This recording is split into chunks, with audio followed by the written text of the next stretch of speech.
Nigga, I told you, nigga. I told you, nigga. Until the day end, nigga, you can always on me, pussy.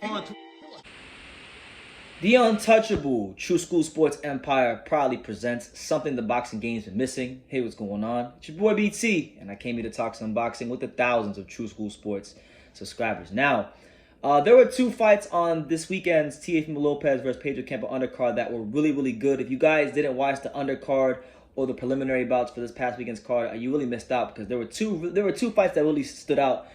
Two of them were featuring top-ranked prospects, two undefeated guys, two Olympians, in what on paper looked to be the toughest test of their careers, and for both of them, it proved to be just that. So we'll start with the first fight that took place on that card between, the Olympian Duke Ragan, as he took on one of South Florida's very own, D'Angelo Fuentes. I don't know if he's from South Florida, but I know he trains here. So I won't say he's one of South Florida's very own, but he trains here in South Florida. I'm very familiar with one of his coaches in the corner, Jeff Ports from Beta Bay Boxing. Shout out to Coach Jeff, great friend of the channel. Love Jeff.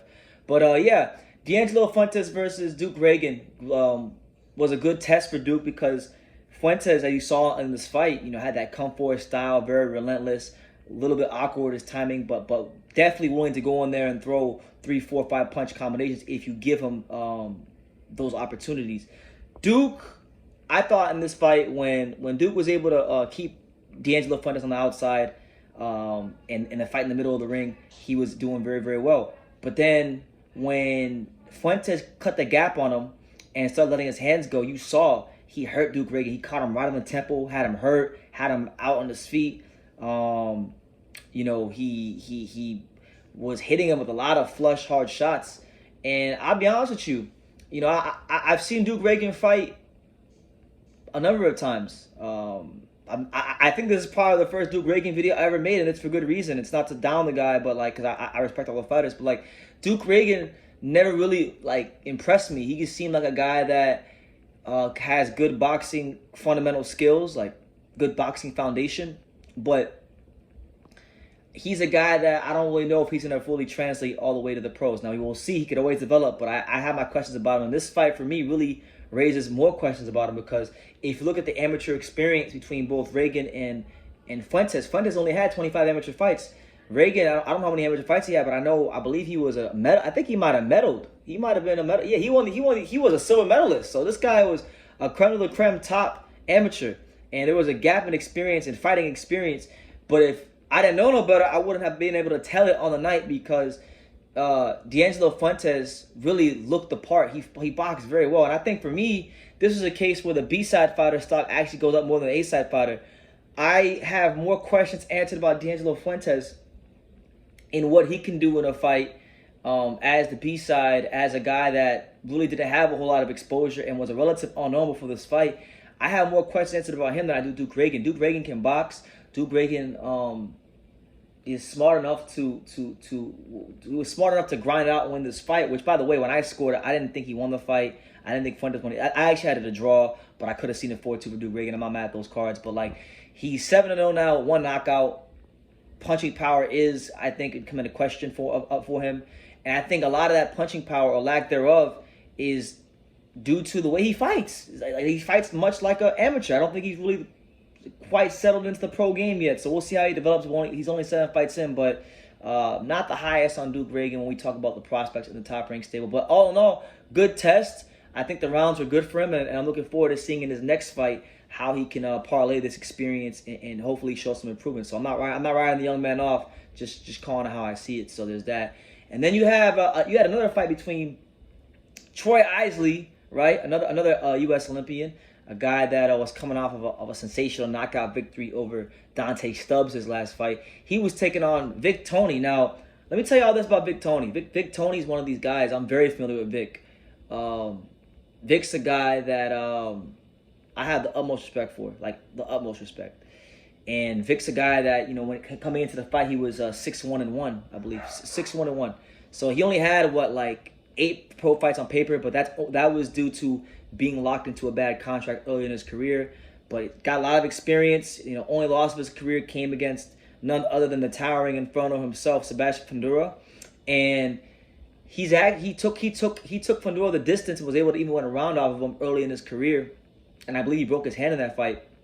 So Vic Toney's well tested. He's experienced. All of his wins have come by knockout.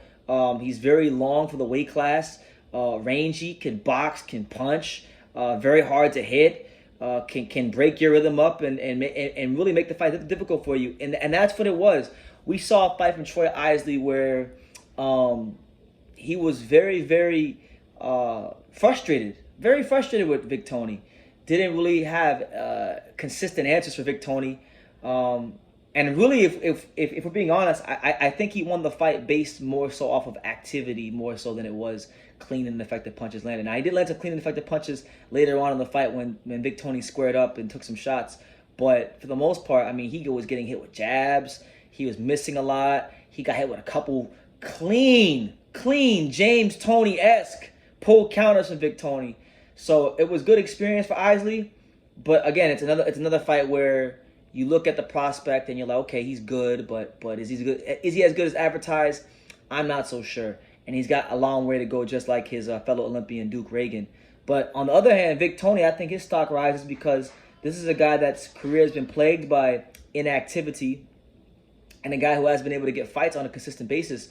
But you know, he's one of these guys that's in these gyms beating the shit out of a lot of your favorite fighters, but they just don't have the right setup as far as their career goes, so they just don't get the activity. But if anybody who's really in the know knows Vic Toney can fight, and he showed it in this fight. To be a guy in him that has, you know, his last fight was against Will Clemens last year. I don't know how long that was, but I would assume it was over a year. To be coming in on like a year layoff and take an Olympian like Troy Isley, who can box, who can punch the distance, and not to taking the distance and lose every round, but taking the distance and take some rounds off of him and make the fight competitive, make it kind of close.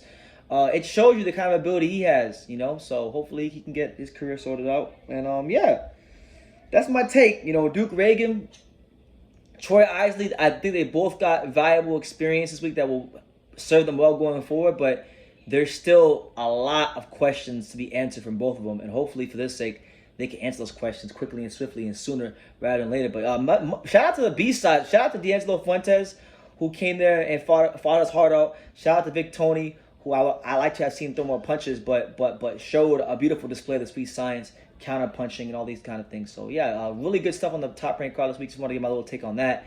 And yeah, leave your comments down below. Make sure you guys take the time to subscribe. And like I say in every single one of these videos, you can love me or you can hate me, but I'm just a kid from Dania. So until next time, take care, guys.